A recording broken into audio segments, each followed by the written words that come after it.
More on President Biden's handling of the hurricanes, the economy, pretty much everything else. We're going to talk to Marc Short. He was previously the chief of staff to former Vice President Mike Pence, and he's the director of legislative affairs for former President Trump. He's currently Mr. Pence's senior advisor. Marc, good to see you. Thanks for being here. Well, thanks for having me. I want to talk about the hurricane just quickly, because this is often a test of presidential leadership, but it's also a test for governors who are head of states. What could this mean for someone like DeSantis, who potentially has ambitions beyond the governorship?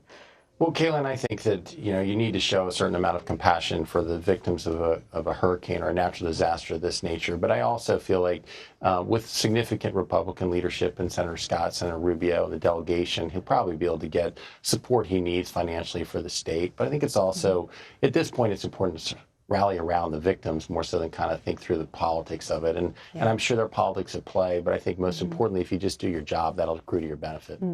I also want to ask about January 6th, because we were supposed to have a hearing last week, of course, was postponed for the hurricane. But can you say whether Pence has officially said he's not going to do an interview with the committee?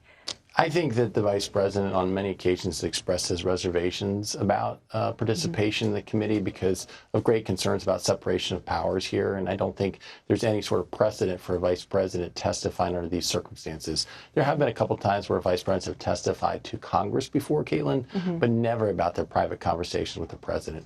And if you go down that path, I think it's going to create an enormous challenge for future president-vice president relationships if the concern is that that person can always be brought before Congress to testify.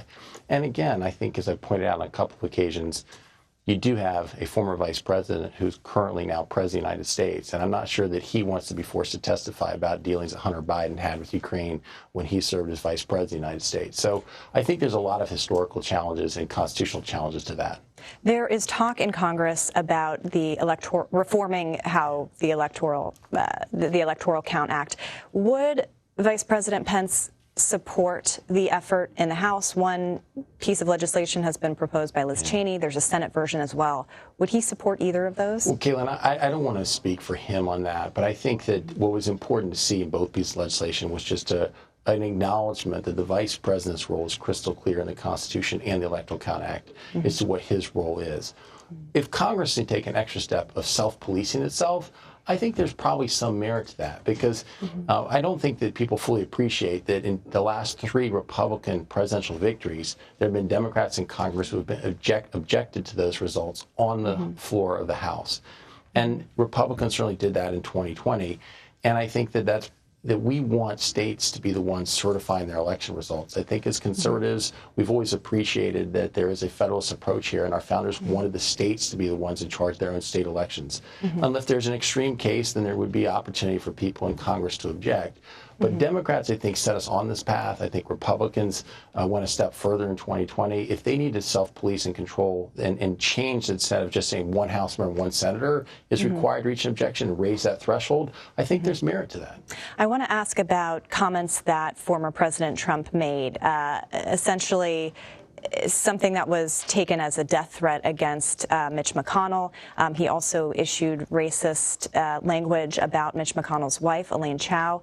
Is that kind of language, can that be When I saw those tweets at midnight, I sort of assumed the president had taken to drinking at that point. I think that, it's important to remember that Elaine Chao and her family have been strong crusaders against communist China their whole lives. She's devoted herself to that. She spent time outside of government working at Heritage Foundation, fighting the cause for freedom. Her family is actually from Taiwan. I think that that certainly was a misplaced and erroneous tweet, to say the least. But I've been watching reaction from Republicans, and I really haven't seen any Republicans come to Mitch McConnell's defense or to Elaine Chao's defense. Why not? Caitlin, I can't speak for them. Again, I think that Elaine Chao has been a strong crusader against communist China. I think it was the president's factually wrong in his tweet, much less to the notion of him taking a racial slur like that, I think was obviously wrong. Rick Scott was also asked about this on Face the Nation over the weekend, and he really declined to condemn the remarks. He essentially said Trump has a nickname for everybody, he probably has one for me. Can you kind of take us inside the minds of Republicans and why they won't engage on that, why they can't criticize the former president in any sort of way. Well, I don't know that that's the case. I wouldn't go so far as to say Republicans are never willing to confront the president. I do think there's a sense that there's been such enormous bias against the president in mainstream media that perhaps they're overcompensating for that. But again, I don't think there's any place for the tweet that he sent out the other night, and I think it's entirely wrong. I also want to ask about Mike Pence and the way that he's been out on the campaign trail for other candidates, but he's also been engaging on the issue of abortion access, abortion rights, abortion laws. And, you know, I find it really interesting because we've seen a lot of Republicans kind of shy away from the issue, and this is something that Mike Pence is kind of tackling head on. Does he essentially think that Republicans have ceded ground on the issue?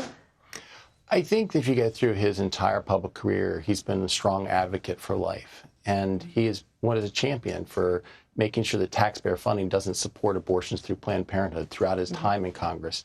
He certainly was an advocate for many of the new justices that were nominated to the Supreme Court and across our federal court system. He's an outspoken believer that our party should be standing for life. And that's not really a political calculation. That's based on principle. In many cases, I think we associate it similar to still the civil rights fight of our era. And in many cases, you know, 60 years ago, it actually took 60 years to overturn Plessy v. Ferguson and have Brown versus Board of Education ruled correctly. And we think that 50 years later after Roe v. Wade, we finally ruled correctly. And that will accrue to Republican benefit if they stand firm for life in the long term. We should be a party that champions the culture of life, not champions the culture of death. And I think that's where we need to be standing firm. Would Vice President Pence, if he were running for president, or if not, would he support a federal ban on abortion? He's always advocated for life in every circumstance. And I think that if you look at it, Caitlin, you know, where our country was prior to overturning Roe v. Wade is we were more aligned with China and North Korea with our abortion policy. If you look across Europe, 47 out of 50 countries have a baseline of at least stopping abortions after 15 weeks, in most cases about 12 weeks. The United States was the one that was out of sync. And so, you know, there's a lot of politics around the Dobbs decision at the moment. But what hasn't happened is Democrats really being put on the position to say, what limitations are you for? Because it doesn't seem at this point they're for any limitations, which is not where the mainstream of America is. Only about 10% of Americans support abortion till the very end. And that's where the Democrat Party is today. A lot of Republicans, though, have said, look, this is a state's issue. Would the former vice president think that a federal, you know, the federal government weighing in on it is the right way to go on this issue? He's a champion for the right to life and believes that that's even something if that that our means founders federal legislation put in declaration and made sure that it was protected. And so, yes, he believes that we should be fighting for the right to life, period. I also just wanted to ask quickly, because the Pence is out on the campaign trail. He's campaigning for a lot of candidates. He's raising a lot of money for candidates. Is he supporting anybody who has denied the election results of 2020? There are candidates, well, I guess that depends on your definition of denying the election results. I think there are candidates who voted against certification in the House that he has certainly continued to support. And I think if you look to his letter to the American people back on January 6th, what he wrote is to say that it's Congress's right to object. That's what the electoral count provided. And so, again, there have been Republican and Democrats' objections to the last 4 presidential elections. And he believes that is their right, even if he doesn't agree with them on that particular vote. And so he's continued to campaign and support candidates who voted against certification in 2020, sure.